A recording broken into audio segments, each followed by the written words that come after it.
Bonsoir à tous et bienvenue dans ce nouveau numéro de Sociétal, ce magazine qui parle de faits de société.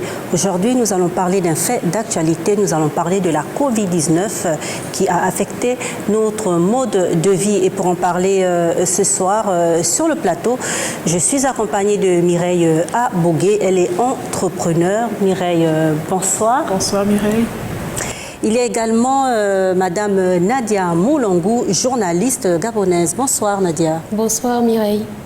Et puis nous avons également avec nous ce soir Carole Guissot, correspondante Label TV au Cameroun. Bonsoir Carole. Bonsoir Mireille. Bonsoir. Aussi pour parler de cette thématique, Monsieur Amidoussi, il est au Sénégal, il est entrepreneur. Monsieur Amidoussi, bonsoir.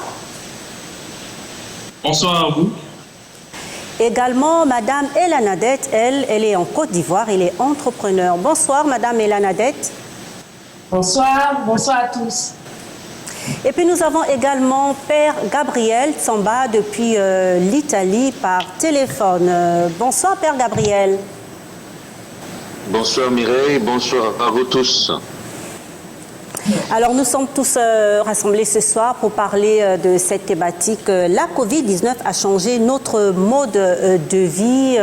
Il faut dire que depuis quelques mois, nos vies ont changé. Il y a des points positifs, il y a des points négatifs et nous allons en parler. Et puis nous allons commencer avec Mireille sur le plateau. Mireille Abogué, vous êtes entrepreneur. En quoi la Covid-19 a changé votre mode de vie ? D'abord, je vous remercie de m'avoir invité sur votre plateau. Pour parler de la Covid-19, oui, une situation catastrophique qui a beaucoup affecté, surtout sur le plan de l'entrepreneuriat. Moi, personnellement, j'ai vécu vraiment le pire, je ne m'y attendais vraiment pas. Donc, voilà. Parce que pour la petite histoire, vous vivez en Belgique. Oui, je vis en Belgique et donc je suis propriétaire d'un institut de beauté. Et j'ai au moins trois filles qui travaillent avec moi. Et voilà, donc la Covid-19 est arrivée d'une manière brutale, on ne s'y attendait pas du tout. Et donc, vous savez, dans ce genre de commerce, c'est vraiment, il faut vraiment être proche du client. Le contact. Le contact est vraiment, il est vraiment à 100%. Donc, on va dire, tous les soins que nous donnons, il faut vraiment être en contact avec le client. Et donc, avec les mesures barrières, c'était vraiment très compliqué. Bon. Ça a affecté votre... Ça a affecté, oui, bon, au niveau des chiffres d'affaires, parce que bon, les clients étaient devenus hésitants. Ça, c'était avant le confinement. Déjà, les gens commençaient à se méfier. Et après le confinement, ça a vraiment chuté. Ça a vraiment chuté parce que les gens, du fait que la maladie n'était pas complètement terminée, les clients, enfin, les gens n'avaient plus vraiment l'envie vraiment de venir se faire un soin dans un institut de beauté. Et donc, nous, à ce niveau-là, on était vraiment embêtés. On était vraiment embêtés. Et donc voilà, quoi. Et vous vous retrouvez aujourd'hui à Libreville pour quelle raison ? Oui, à Libreville, donc je me retrouve à Libreville. Pourquoi ? Parce qu'avant le confinement, avant la Covid-19, j'ai commencé à essayer d'ouvrir une structure au niveau du Gabon. Donc la même que j'ai en Belgique. Et donc je suis déjà venue plusieurs fois. Et ça va. Pour moi, de ce côté, au niveau du Gabon, il n'y a pas de souci, il n'y a aucun souci, vu que la Covid-19 n'est pas vue de la même manière au niveau de la Belgique. Donc au Gabon, les mesures barrières, on va dire, ne sont pas aussi... quelle expression respecté? Je peux dire oui, enfin, respecté, strict, je vais dire. Pas respecté, strict. Parce qu'au niveau de la Belgique, déjà... dans les instituts de beauté, des soins comme des massages, ça c'est plus possible. Dans les commerces, il y a des commerces qui ont fermé. Il y a beaucoup de commerces qui ont fermé, beaucoup ont fermé et ça ne fait que fermer. Alors la Covid-19 a affecté votre mode de vie. Vous êtes parti de Belgique pour le Gabon parce qu'au Gabon, c'est moins strict. Oui, c'est moins strict. Les gens continuent, les gens vivent, c'est différent. C'est vraiment différent. Moi, j'arrive ici au Gabon, je trouve trouve des gens, oui, ok, la Covid-19 existe. Bon, à part quand on arrive à l'aéroport Léon-Mba, on a tous les tests à faire avant de rentrer, mais après ça, c'est la vie normale, quoi. Mais justement, comment ça s'est fait dans le transport? Vous avez pris un vol Dans l'avion, il y avait vraiment ce grand constat de voir un avion vraiment complètement vide. Hein. Oui, déjà au niveau de l'aéroport. La distanciation était respectée. La distanciation était respectée et tout le monde, il y avait quand même, les gens se méfiaient quand même les uns des autres quand même dans l'avion. Tout le monde gardait le masque également? Oui, c'était obligatoire, il fallait absolument garder le masque. Il fallait absolument garder le masque. Et voilà, donc au niveau de l'aéroport même, avant d'embarquer, on sentait vraiment c'était vraiment désert, il n'y avait presque personne. Ouais, mais quand on arrive à Libreville, à l'aéroport Léon-Mba, on voit quand même des gens qui sont là. Et quand on sort à l'extérieur, on voit que la vie continue, la vie est normale. C'est vrai qu'il y a le couvre-feu, parce qu'à 20h, il fallait être à la maison, mais tout va bien. Je veux dire, mes activités ici, au niveau du Gabon, je peux dire que Vos activités n'ont pas été affectées ici au niveau du Gabon? Du tout. Au contraire, il y a vraiment de la demande. Il y a vraiment de la demande par rapport à ce que je suis venue faire. Il y a vraiment de la demande. Donc, mais au niveau de la Belgique, dans les jours qui arrivent, on ne sait pas, peut-être qu'on va complètement fermer. Voilà. Je vais tourner vers Nadia Moulangou, journaliste. Alors, Nadia, comme le disait Mireille, la Covid-19 a affecté tous notre mode de vie. Elle a donné des points positifs, des points négatifs. En Belgique, apparemment, c'est négatif pour elle, mais ici, au Gabon, c'est positif. Mais pour d'autres personnes, ici, c'est complètement négatif. Effectivement, je vais tout d'abord m'acquitter de cette tâche, autant pour moi, celle de vous remercier de m'avoir invité sur votre plateau ce soir. Tout simplement pour dire que la Covid-19, cette pandémie de renommée mondiale est venue effectivement bousculer tout ce qui concerne un peu la vie de tout et chacun. Moi, dans mon métier de journaliste, en tant que journaliste, la presse papier, vu que nous publions, nous déposons le journal dans les églises, et vu la fermeture jusqu'à nouvel ordre, il a fallu que nous mettions également sur un autre aspect du journalisme, à savoir la télévision. Et donc, lorsque nous allons sur des reportages, c'est pas chose facile d'avoir quelqu'un en face de nous qui vous répond avec une bavette, parce qu'on a du mal à percevoir quelquefois ce que la personne nous dit. Donc, vous voyez que c'est vrai, c'est vraiment un changement radical qui est arrivé, mais sachant aussi que cette pandémie nous a apporté également des points positifs. Nous parlerons de points positifs. Et puis on va se tourner vers Carole Guissot, correspondante de Label TV au Cameroun. Alors Carole, au quotidien, tu es responsable de Label TV au Cameroun et tu es également aussi journaliste. Comment la Covid-19 a affecté ton mode de vie? Bonjour déjà à tous les panélistes et à tous les spectateurs. Bonsoir à tous les téléspectateurs de la Belle Télévision, particulièrement ceux qui suivent l'émission sociétale. En tant que journaliste, effectivement, comme tout le monde, comme toute frange de la population, nous subissons toujours, c'est pas fini, les affres de cette pandémie-là, surtout sur les mouvements sur le terrain. Vous savez que les déplacements sont un peu limités au niveau des institutions. C'est pas tout le monde qui est ouvert aux journalistes aujourd'hui. Et quand vous arrivez chez quelqu'un masqué et tout ça, eh bien, on vous soumet à certaines conditions qui sont très souvent un peu désagréables, mais on essaye de faire avec. Je pense que on se débrouille aussi, merci aux nouvelles technologies de l'information et de la communication, on se débrouille à faire avec. Au niveau familial aussi, la Covid-19 a affecté tout le monde, toutes les familles. Bien sûr, juste une anecdote, j'ai pendant les vacances très souvent des neveux et des cousines qui viennent en congé. Mais cette fois-ci, c'était pas possible. C'était pas possible. Les enfants ne comprennent pas cela. Les enfants ne comprennent pas cela, mais j'ai dû expliquer à ces enfants-là qu'ils ne peuvent pas venir en congé. Vous voyez bien que ça change notre mode de vie, nous qui sommes africains, nous qui aimons accueillir nos enfants, nos neveux, nos cousins à la maison pendant les grandes vacances. Ça permet aux enfants de s'évader, de changer de milieu. Après quand même presque 6 mois d'absence d'école, les enfants étaient toujours à la maison. Il fallait bien que cette fois-ci, les enfants puissent aller en congé normalement, mais ce n'était pas possible. On ne pouvait plus aller rendre visite aux membres de nos familles comme il se doit, surtout dans les villages, parce que eux là-bas, ils ne comprennent pas. Ils ne comprennent pas comment on demande aux personnes de rester à distance, comment on te demande de rester à distance de ton oncle que tu as l'habitude de câliner. On te demande de porter des masques, de ne pas toucher tout le monde, alors que nous, chez nous en Afrique, c'est notre vécu, c'est notre culture, la proximité. Eh bien, c'était très, très difficile de gérer la situation. Voilà.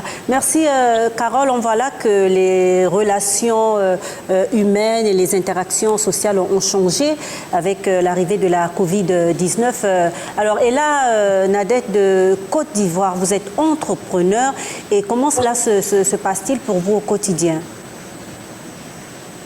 Ça a été vraiment difficile parce que moi je suis dans le domaine de l'éducation, je suis fondatrice d'école. Et là, j'ai vu mon école fermée parce que l'État avait décrété, je crois que c'était le 16 mars, que nous devons fermer toutes les écoles et que c'était à une date ultérieure, une date qu'on ne connaissait même pas. Et donc, nous sommes restés vraiment crispés et ça a été un problème parce que nous étions à une période où, les retardataires, ceux qui devaient payer la scolarité, ceux qui n'avaient pas encore soldé devaient le faire.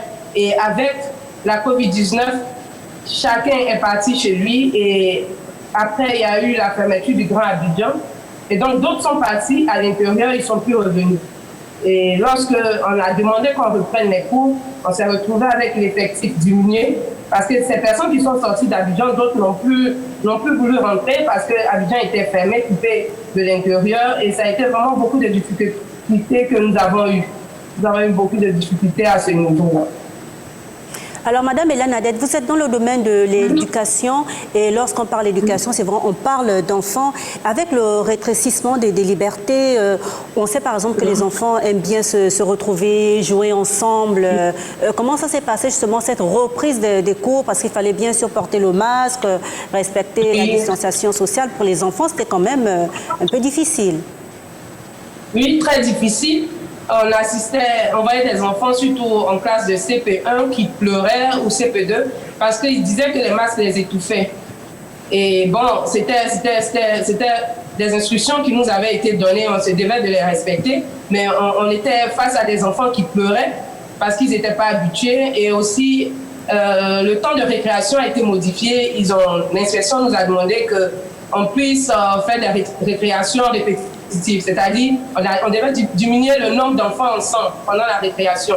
Et donc, ils ne pouvaient plus se toucher, ils ne pouvaient plus jouer ensemble. C'était difficile pour les enfants. On les voyait assis là, à se mordre des doigts, ils ne comprenaient pas ce qui se passait. Bien vrai qu'on leur expliquait en classe que vous savez tous qu'il y a une crise sanitaire, donc on doit maintenant changer de comportement. Mais comme l'autre journaliste le disait, en Afrique, c'est la chaleur humaine.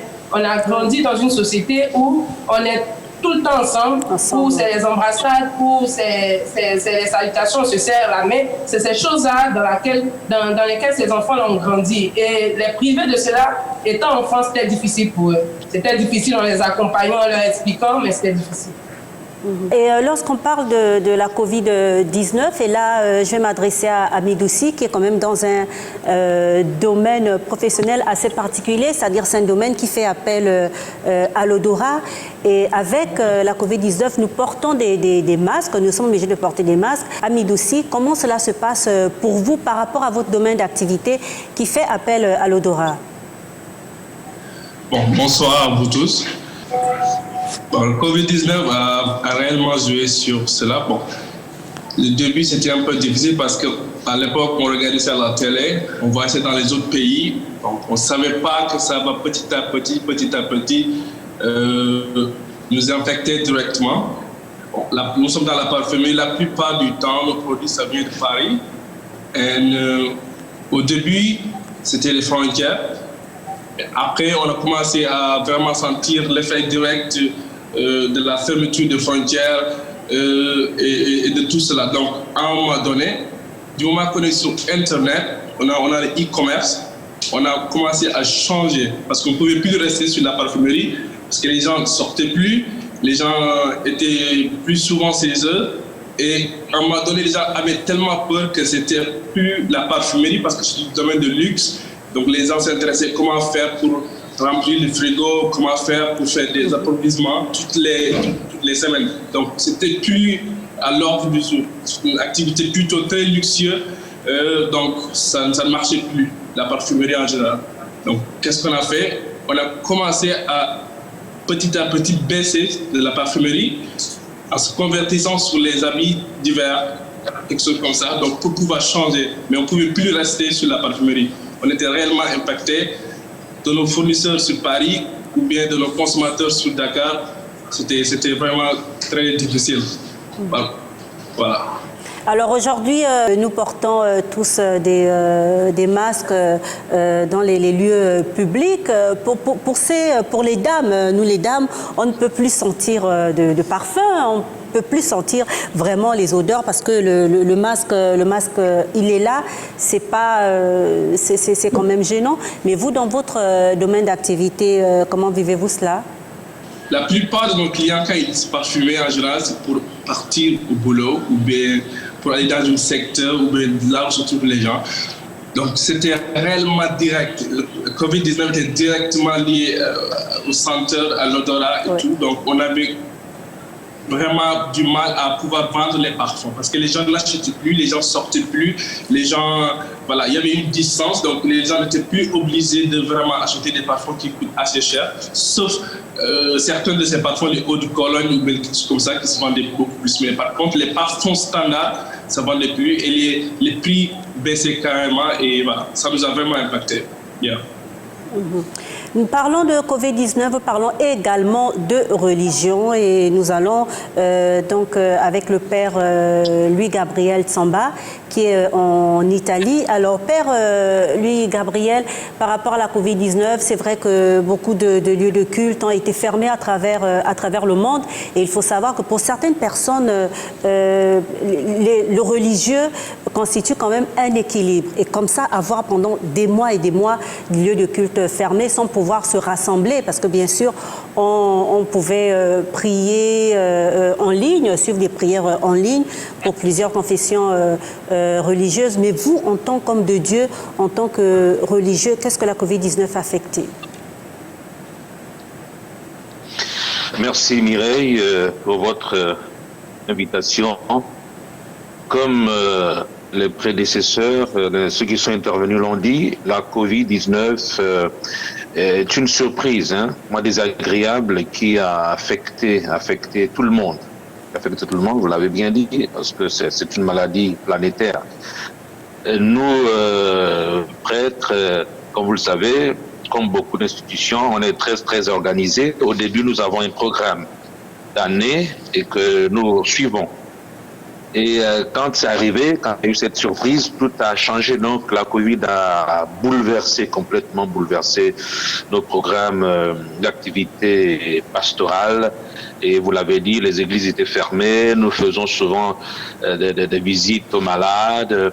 Il y en a qui interviennent. Bon, moi, il y en a qui enseignent. Donc pour ce qui me concerne, c'était un peu difficile au début parce que nous étions tous coupés, complètement coupés, physiquement coupés.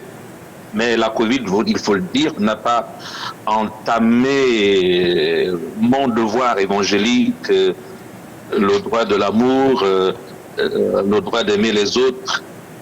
Donc, il est bien vrai que j'étais coupé des autres, mais on a quand même utilisé des moyens, des mécanismes pour être un peu en relation avec les autres. Je me rappelle, nous étions déjà dans le confinement, en face de la paroisse, il y a eu une dame qui est gravement malade, qui était malade et puis qui était en train de mourir, donc il fallait la présence d'un prêtre.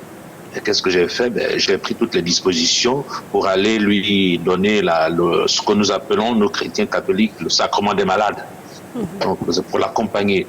C'est une dame que je connaissais bien, de son vivant. J'y allais souvent prier avec elle. Je la confessais, je lui donnais la communion. Et il fallait bien se produire que c'était plus comme avant. Il fallait se tenir à distance, dire les prières parfois sans la toucher, puisque le toucher était interdit, même si j'avais des gants.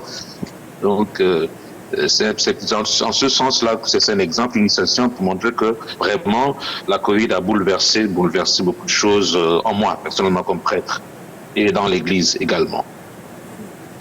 Est-ce que vous pensez que ça a carrément affecté l'équilibre de beaucoup de personnes, l'équilibre notamment de beaucoup de chrétiens? Oui, il faut le dire, les chrétiens, ça a touché beaucoup de chrétiens sur le plan psychologique. Et notre travail aussi nos devoirs sont aussi des devoirs psychologiques, donc c'est encourager les chrétiens à ne pas avoir peur, parce que lorsque la peur s'installe, on a du mal à aller de l'avant. Donc notre devoir a consisté aussi à encourager les chrétiens à ne pas avoir peur, nos frères et sœurs, pas seulement les chrétiens, mais toutes les personnes qui de bonne volonté, qui veulent bien entendre une parole d'encouragement, à ne pas avoir peur. Donc justement beaucoup de chrétiens, et même lorsqu'il y a eu la reprise, pour dire la reprise des activités pastorales, c'était au mois de mai, pour le cas de l'Italie, donc avec la fête de la Pentecôte. Beaucoup, que les gens venaient progressivement, beaucoup ne venaient pas comme maintenant, ils reviennent, même s'il y a une deuxième vague, on parle d'une deuxième vague en Europe, avec la France a décidé de reconfiner ses habitants. Bon, l'Italie, pas encore. Donc, au début, quand il y a eu la reprise, ce n'était pas comme maintenant. Pour le cas de l'Italie, les chrétiens venaient très peu à la messe, donc vraiment très peu. Et heureusement que les évêques ont décidé de célébrer des messes en plein air. Donc pour le cas de notre paroisse ici, nous avons un grand espace, donc nous avons célébré jusqu'à maintenant même. Parce qu'il fait beau temps pour l'instant, nous sommes encore dans l'automne, donc ça veut dire que nous avançons petit à petit vers l'hiver, mais il fait encore beau temps. Nous célébrons encore en plein air. Et ça rassure un peu les chrétiens, ça rassure beaucoup les chrétiens, et c'est tout à fait normal, parce qu'il ne faut pas que l'Église,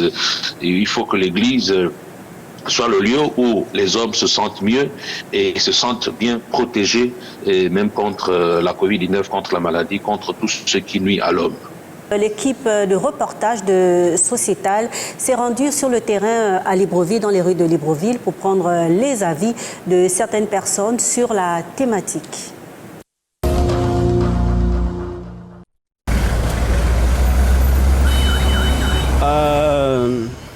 Il y a beaucoup de choses à dire, mais je ne serai pas long. Ce virus a vraiment chamboulé ma vie,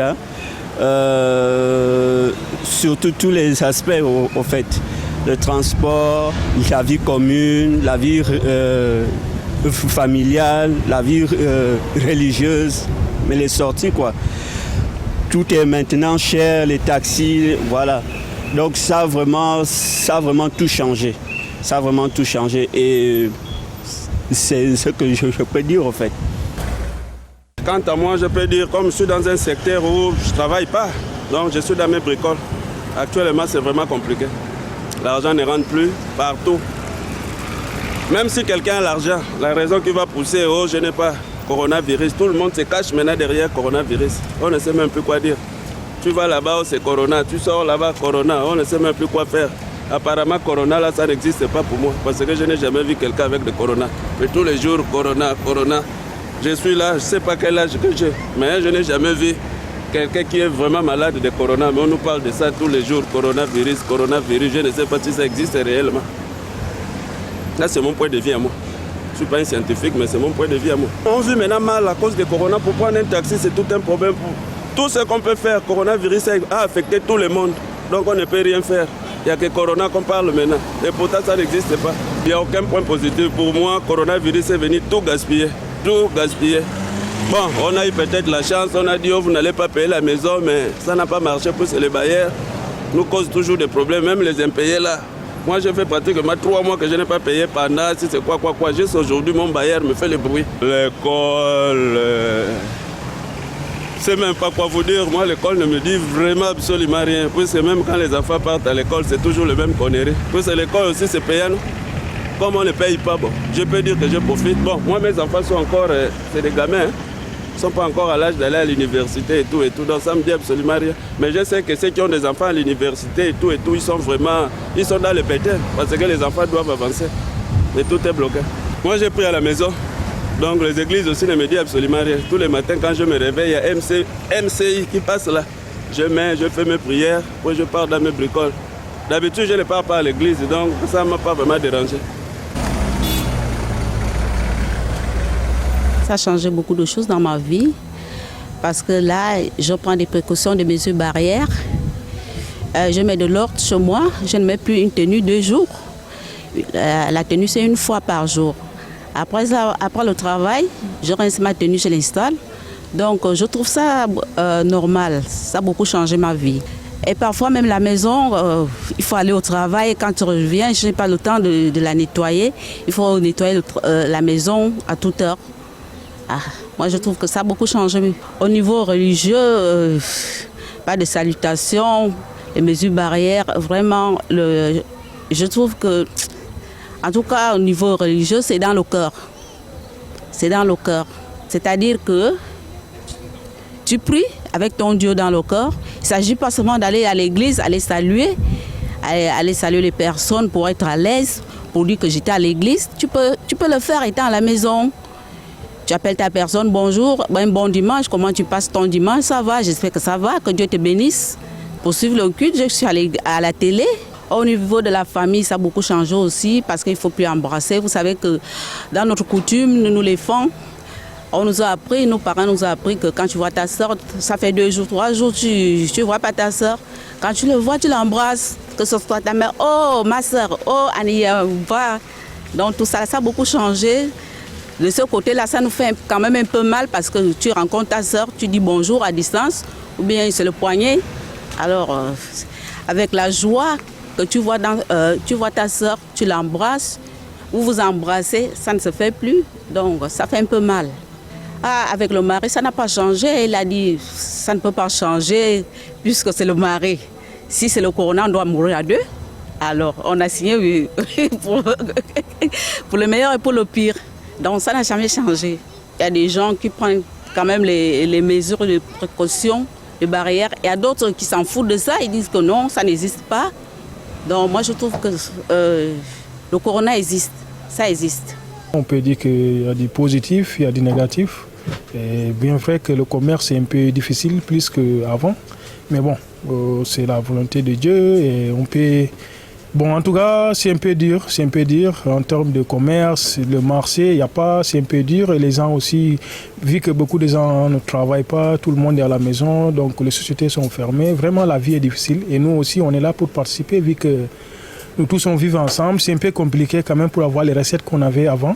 Mais bon, on fait avec et ce n'est pas notre faute. C'est Dieu qui nous a... C'est lui qui nous a créés et c'est lui qui a amené. Donc on souhaite que seulement ça puisse partir, plus que... C'est un peu difficile quand même, vraiment c'est difficile parce qu'il n'y a plus de chiffres à faire, c'est difficile d'aller au marché, il n'y a pas de recettes, il n'y a rien en fait. C'est compliqué mais bon, en espérant qu'ici, décembre, que tout ça part et la vie revient dans le nord. Religieux, c'est un peu compliqué vu que les mosquées, ça fait combien 7 mois je pense qu'on n'est pas prié à la mosquée, donc c'est compliqué. Moi-même des fois, même ça m'arrive vendredi, j'ai oublié qu'aujourd'hui c'est jour de prière, mais bon. On a dit que c'est ouvert, mais 30 personnes dans une mosquée, moi j'avoue que si c'était seulement l'imam où vous avez quelque chose à dire, selon moi, c'est de rester seulement fermé. Parce que ça ne sert à rien de dire qu'on peut prier avec 30 personnes et amener les tests et tout ça, c'est un peu compliqué. Selon moi, c'est de rester seulement fermé, chacun prie ce soir. J'avoue que c'est la seule solution qu'on peut faire. Mais c'est compliqué quand même de rester à la maison tous les jours, prier et faire des mois et des mois sans prier. Vraiment, c'est compliqué. C'est compliqué. Même avec les masques, parce que moi, les bavettes, souvent, ça m'étouffe, mais on est obligé de faire vu que c'est notre bien. Et les taxis aussi, bon, on va faire avec. Quand il y a un peu de gens, moi, je retire le corps parce que je pense que c'est 3 clients qui doivent prendre. Donc moi, dès que tu veux prendre les 4 personnes, je vais dire non, je vais descendre alors. Parce que c'est pour se protéger en plus. Et le corona, personne ne sait qu'il y a. Et donc on est obligé de... Voilà, c'est comme je vous avais dit seulement tout à l'heure. C'est compliqué quand même pour tout le monde, mais bon. Je pense qu'en Afrique, quand même, ça ira. Parce que Dieu nous a donné beaucoup de choses. Vu que les Blancs disaient qu'en Afrique, ça c'est là le pire. Voilà, ceci. Voilà, Dieu nous a donné raison. Depuis que c'est rentré là, en France, ça revient partout. Mais nous, vraiment, on dit merci Dieu. Voilà, je pense que notre force, c'est ça. Et on résiste toujours à Corona. Et Corona, en bas, Corona et l'Afrique, toujours on va avancer. Parce que ce qu'ils veulent de nous, ça ne va jamais arriver. Parce que nous, on est avec Dieu et Dieu nous protège, Dieu nous aime. Voilà, nous avions là quelques réactions de personnes à Libreville. Peut-être sur le plateau, nos invités voudraient réagir à ce reportage. Carole Guissot. Oui, Mireille, vous voyez, l'impact négatif de la pandémie, cette pandémie inattendue, est tellement énorme. Chacun dans son petit cocon, sa toute petite entreprise que ce soit, chacun a reçu cet impact-là jusqu'aux femmes de maison. Donc chacun a vécu, est en train encore de subir l'impact de la pandémie. Mais comme le disait le dernier intervenant, Dieu est peut-être avec l'Afrique parce que l'hécatombe qui avait été annoncée par l'Organisation mondiale de la santé et les médias occidentaux, eh bien, ça ne s'est pas passé ainsi. Dieu merci. Et il faut dire qu'il y a quand même des points positifs. Cette pandémie a mis comme ça en lumière les injustices sociales. On a vu pas mal de mouvements qui se sont réveillés, des manières de faire, des nouveaux modes de communication. Nous sommes ici à Libreville avec Nadia et Mireille, et puis nous pouvons communiquer comme ça avec Carole qui est au Cameroun, Monsieur Amidou au Sénégal, nous avons l'Italie, nous avons également la Côte d'Ivoire. Ça a aussi permis comme ça un nouveau mode de communication, une nouvelle manière de faire, et ça aussi quand même ressouder les personnes, Mireille. Effectivement, par rapport à ça, j'aimerais dire par rapport à la technologie. Bon, les enfants en ce moment en Belgique, depuis hier, ils ne vont pas à l'école. Donc ils ont stoppé complètement l'école, mais ils continuent à suivre les cours à distance. Donc ils ont leurs professeurs qui leur donnent les cours via Internet. Oui. Et ils sont là, et aussi pour les parents qui travaillent à la maison, qui font du télétravail, ça permet à ce qu'ils soient aussi à côté de leur famille, parce que on va dire la vie en Europe n'est pas, c'est quand même c'est une course, on va dire. Donc quand on se lève le matin, on va travailler, après le boulot on rentre à la maison, on mange, on dort, il n'y a pas vraiment cette vie sociale là. Donc depuis que certains parents se retrouvent à travailler à la maison, font du télétravail, ils retrouvent encore la joie de voir les enfants qui reviennent de l'école. Voilà, il y a cette vie de famille là, et beaucoup s'en rendent compte que vraiment c'est très important, la famille en fait. Famille, oui, parce que c'est vraiment le travail, et pendant le confinement, on avait heureusement, bon comme là on va dire parce que tout le monde a l'accès au Wi-Fi et tout, donc on ne pouvait pas se fréquenter, on ne pouvait pas se voir, mais on avait WhatsApp, on avait Skype, et puis bon voilà, on parlait en distance, donc voilà quoi. Et donc c'est vrai qu'il y a eu, ça a beaucoup développé la technologie, Nadia Moulongo, notamment même dans le domaine de la presse, des médias. Effectivement, pour rebondir sur ce que disaient les autres, vous savez, la Covid-19, certes, a beaucoup impacté notre mode de vie. Mais ce que je dirais ici, c'est que nous devons savoir vivre avec. Il va falloir que nous revoyions notre comportement personnel et collectif également, parce qu'on ne sait pas quand est-ce que la pandémie prendra fin. Donc, ce qui dit que dorénavant, c'est au quotidien que le coronavirus sera avec nous. Mais n'empêche, par rapport aux nouvelles technologies, surtout qu'en Afrique, on se lance de plus en plus dans le numérique. Tout à fait. À travers une visioconférence. Oui. Nous avons des échanges, oui. Même dans le domaine médical. Oui. C'est possible maintenant, présentement, de le faire, ça par visioconférence ou à travers les infrastructures numériques. Donc, vous voyez, la Covid-19 n'est pas venue uniquement impacter notre mode de vie. Il y a aussi des points positifs à souligner. Je dirais également, c'est nécessaire, c'est totalement nécessaire de comprendre qu'effectivement, en tant que porteur de ce virus, certes, nous allons être mis en quarantaine pour notre bien et pour le bien des personnes qui vont être à nos alentours. Mais sachons une chose, en Afrique, c'est vraiment embrasser la famille. Oui. Et donc, ça tue également certaines personnes qui sont délaissées, surtout pour les personnes de 3e âge. Donc, de temps à autre, si même à distance, pour effectivement respecter les mesures barrières, à savoir la distanciation, il serait judicieux de temps à autre d'aller vers ces personnes de 3e âge, histoire de leur montrer que nous sommes toujours là, même si nous sommes à distance. Ça apporte un peu de chaleur à ces personnes et elles ne se sentent pas toutes seules parce que des fois la solitude peut entraîner autre chose de néfaste. Oui. Alors, Ella Nadette, est-ce que vous pensez que les humains peuvent reconstruire une société plus juste sur les ruines de la pandémie de la Covid-19 qui n'a pas apporté que des points négatifs? Je pense que la Covid-19 nous a permis de savoir que nous sommes tous des hommes égaux. Nous sommes égaux, il n'y a pas de différence de continent, de race, encore moins de classe sociale. Et voilà. Amidou Si, est-ce que, je vous pose la question à vous, est-ce que vous pensez que nous, c'est-à-dire les humains, nous pouvons changer la donne, c'est-à-dire retirer tout ce qu'il y a de positif, tous ces points que Mireille Bogué a évoqués, que Nadia Moulongou et que Ella Nadette ont évoqués? Bon, moi je me dis toujours que ça fait un vrai déclic, c'est-à-dire que ça a commencé en Chine. Moi j'étais ici, je me souviens, vers fin d'année, nous, on ne se sentait même pas concernés, on disait que ce n'était pas pour nous, c'était pour eux, c'était pour telle personne. Nous sommes dans un village planétaire. Quelque chose qui se passe sur Chine peut demain se retrouver sur New York. Donc, ce qu'on a à faire, c'est quoi? C'est d'être impliqué dans tous les domaines. C'est-à-dire que ça se passe ailleurs, il faut beaucoup plus s'impliquer pour eux. Donc, avec le Covid-19, beaucoup de choses ont changé. Et beaucoup de mauvaises habitudes aussi ont changé. Parce que moi, sur le e-commerce, par exemple, je pouvais dire que ça a beaucoup plus d'avantages. Parce que sur le e-commerce, maintenant, on vend beaucoup plus parce que les gens sont chez eux. On a des livreurs qui parlent les livrer directement. On peut dire que ça va. Mais dans d'autres secteurs d'entrepreneurs, des gens qui ont des boutiques physiques, il ne voit plus de clients. Donc, il y a un problème. Donc, ça a un déclic pour dire que nous sommes un village planétaire, que nous devons tous nous aider. Et d'une autre part, ça montre aussi que la technologie avance et qu'il y a beaucoup d'opportunités à saisir sur la technologie. Et au niveau du e-commerce, les gens qui sont très présents sur les réseaux sociaux n'ont pas vraiment senti leur chiffre d'affaires baisser. Parce que moi, au début, je me disais, c'est une catastrophe, ça ne va pas marcher, ça ne va pas le faire. Bon. Au bout d'un mois, 2 mois, ça commence à être une habitude chez les gens. Les gens commencent à s'habituer avec le Covid, à vivre avec.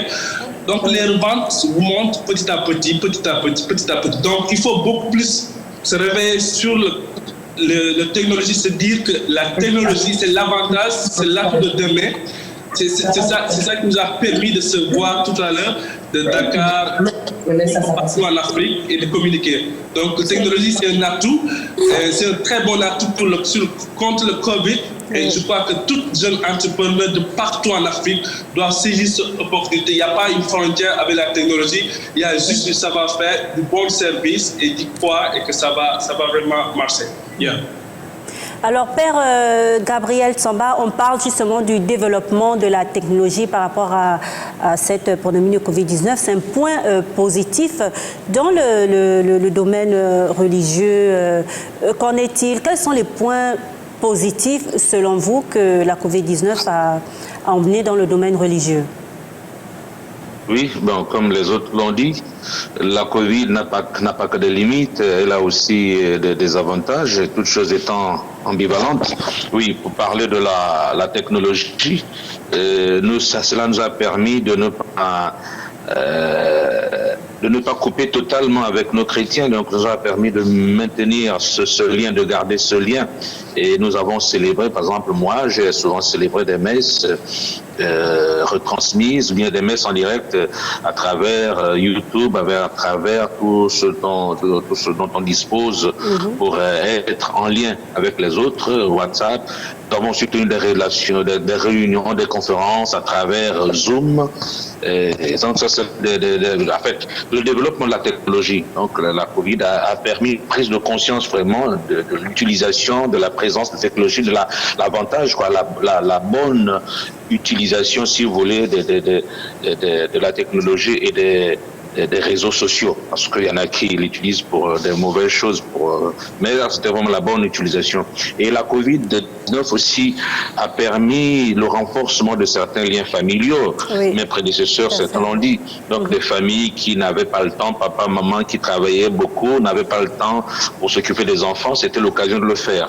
Il y a aussi, je note aussi le développement des solidarités, basé sur cette conscience-là d'appartenance à la même commune. Il y a une intervenante qui l'a dit, on s'est rendu compte de tout. En vrai, nous sommes tous des êtres humains et c'est une maladie planétaire.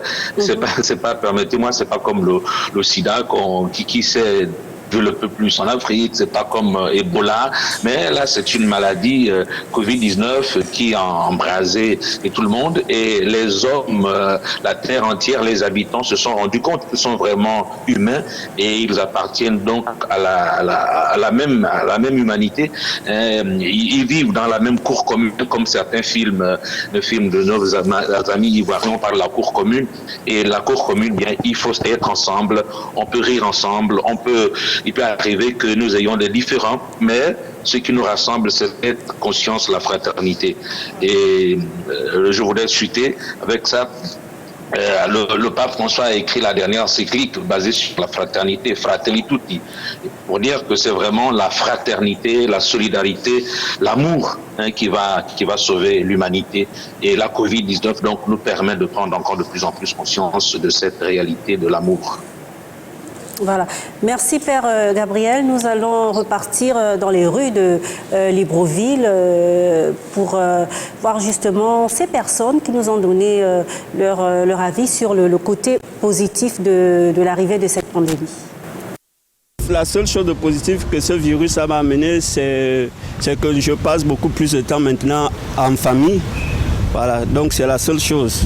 Mais sinon, toutes les choses là, c'est vraiment... je ne sais quoi dire comme, mais c'est trop en fait. Voilà. D'habitude, je n'ai pas l'habitude de tendre la main aux gens. Moi, j'aime dire bonjour. Donc, la distanciation sociale, moi, ça m'arrange. Le nombre de personnes dans des taxis et tout, ça m'arrange. Ça m'arrange. On est plus serré comme là, dans une boîte de sardines, quoi. Vraiment, ça m'arrange. Si ça peut même rester comme ça, c'est vraiment un point positif pour moi. Le transport, ça m'arrange. De positif, beaucoup de personnes ont changé. Maintenant, une personne qui revenait du travail, il passe direct à table manger. Il ne se lave pas les mains, il ne prend pas le temps de se changer, il ne prend pas une douche. Alors maintenant, ça a changé.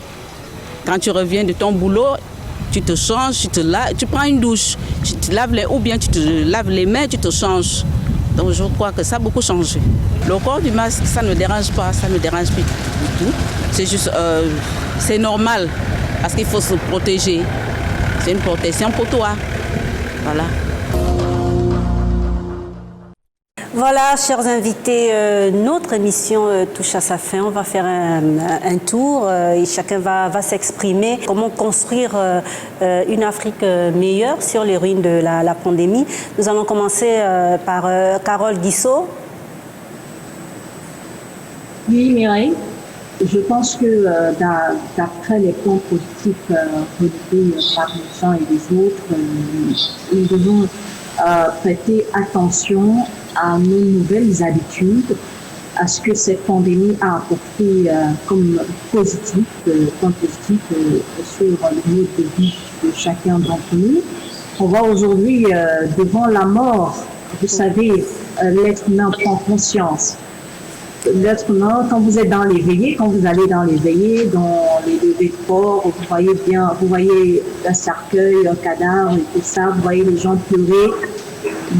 Immédiatement, comme un tic, ça revêt en vous cette petite phrase-là qui dit que tout est vanité et qu'il faudrait peut-être repenser sa manière de faire. Si on était quelqu'un de très noctambule, on redevient un personnage de famille. Si on avait l'impression que le service public qu'on rendait aux populations était une faveur, on commence à comprendre que il n'y a rien à gagner derrière cette mesquinerie-là, qu'il faudrait plutôt revenir à nos valeurs, surtout pour l'Africain qui perçoit ce faible taux de personnes impactées par la COVID-19. Je ne parle pas sur le plan économique, je parle sur le plan médical, la santé, le nombre de morts et le nombre de cas.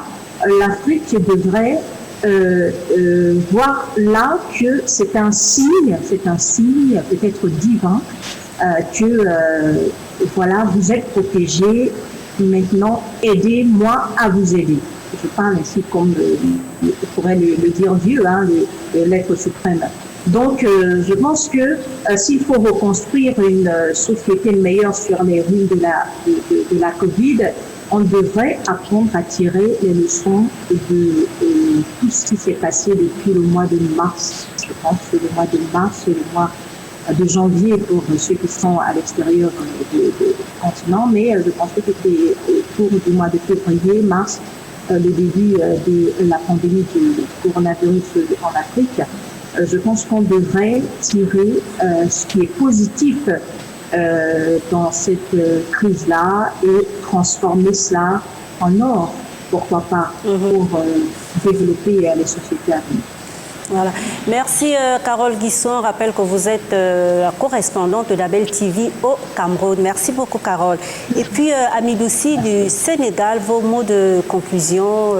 Comment pensez-vous que nous Africains, pouvons changer, pouvons œuvrer pour avoir une société juste et meilleure sur les ruines de cette pandémie? Moi, ce que je pense, c'est qu'en Afrique, c'est le demain. C'est nous qui sommes demain.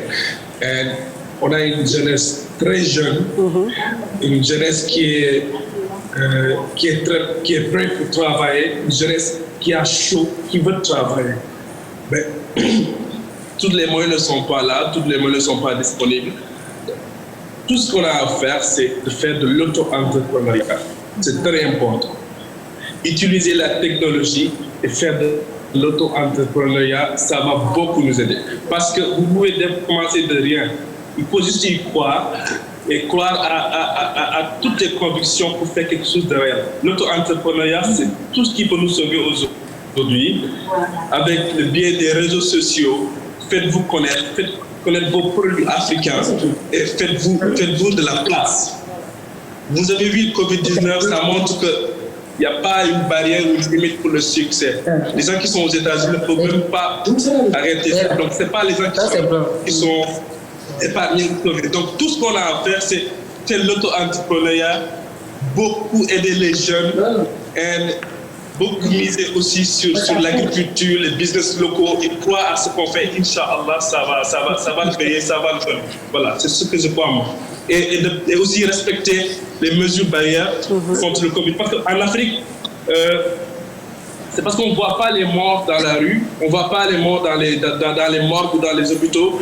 On a du mal même à croire, est-ce que réellement ça existe? Oui. Est-ce que réellement il y a du Covid? Les jeunes se disent non, c'est pas du Covid, c'est du grippe. Tu bois du piment, quelque chose comme ça va aller mieux. Donc c'est pour juste vous dire que tellement que la jeunesse africaine est optimiste, tellement que la jeunesse africaine croit à une vie meilleure, une continent meilleur, qu'ils ne croient même pas, ils n'ont pas peur à la mort. Moi, je suis du Sénégal. Ces derniers temps, il y a beaucoup de jeunes qui prennent les bateaux pour partir vers l'Espagne, ailleurs. Souvent, ça fait mal, c'est blessant parce que vous voyez, les jeunes ont dit que ce continent, Il y a beaucoup de malades là-bas, mais ça ne les empêche pas de prendre les bateaux, ça ne les empêche pas de dire qu'ils vont réussir, ça ne les empêche pas de dire qu'ils vont partir. Donc s'ils croient que ce qu'ils ont à laisser en Afrique, ils ne veulent pas réellement quelque chose. Donc il y a un vrai problème et c'est sur ce problème qu'on doit aider les jeunes à croire en Afrique, à croire à eux-mêmes et voilà, à utiliser les réseaux sociaux pour devenir meilleurs. D'accord. Merci Amidoussi. Et là, Nadette, votre dernier mot pour conclure ce thème. Ce que je pourrais dire, c'est que, comme mes prédécesseurs l'ont dit, ça a été un coup dur. Ça a été un coup dur pour tout le monde entier, pas pour l'Afrique seulement, pour tout le monde entier.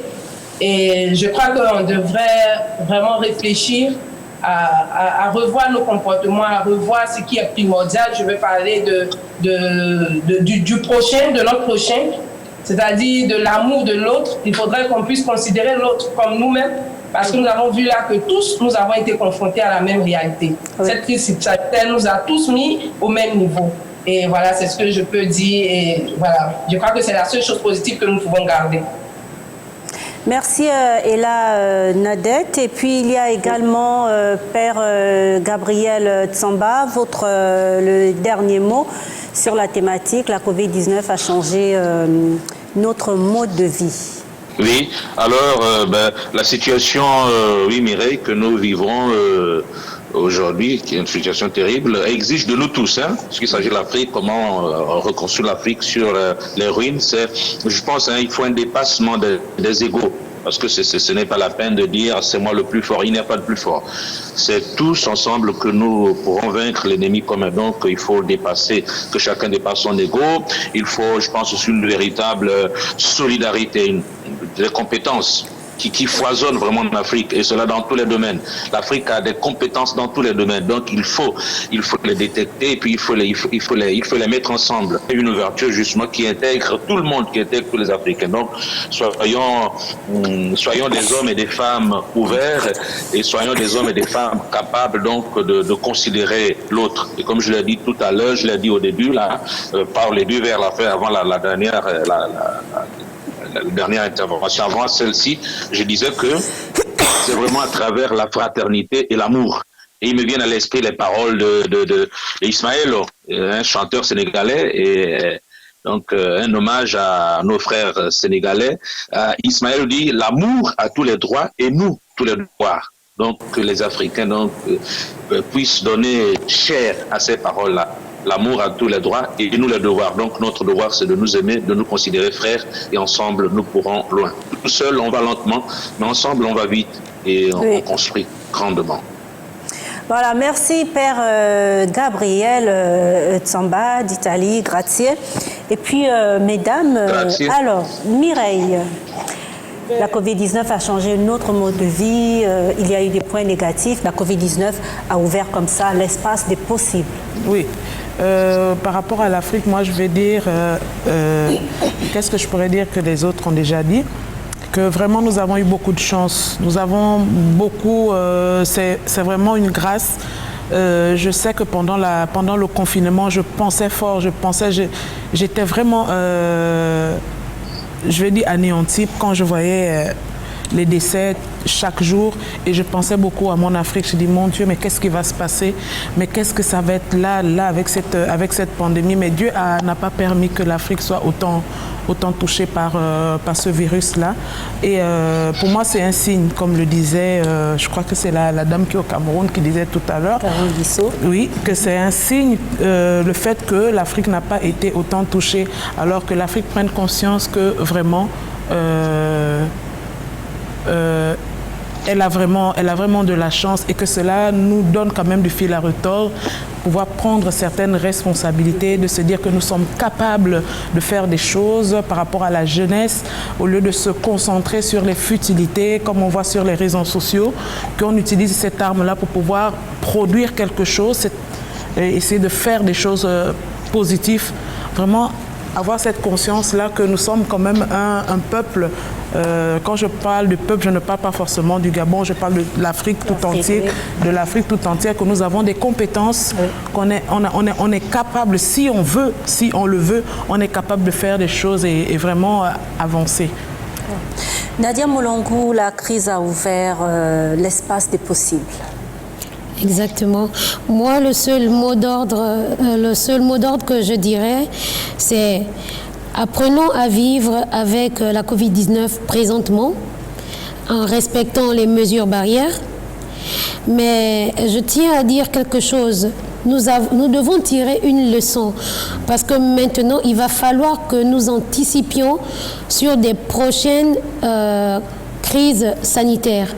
Donc maintenant, il va falloir renforcer, sinon maintenir le système médical et même amener les membres du personnel soignant à un recyclage afin d'avoir encore de plus en plus un personnel soignant autant pour moi compétent. Et comme le disait le père Luis Gabriel, en Afrique nous avons assez de compétences. La preuve, il y a eu des applications dans le numérique qui se sont développées en Afrique pour répondre un peu aux besoins compte tenu de la distanciation qu'il fallait respecter. Donc, je dis juste, vivons avec, respectons les mesures barrières et c'est le moment de penser aux prochaines crises sanitaires pour éviter de se retrouver à nouveau surpris par un état comme celui-là. Merci Nadia Moulongou. Je rappelle que vous êtes journaliste gabonaise. Merci Mireille Abogué. Merci beaucoup. Et merci également à Carole Guissot, correspondante de Label TV au Cameroun. Merci à Elanadette de Côte d'Ivoire. Merci à Midoussi, il est au Sénégal.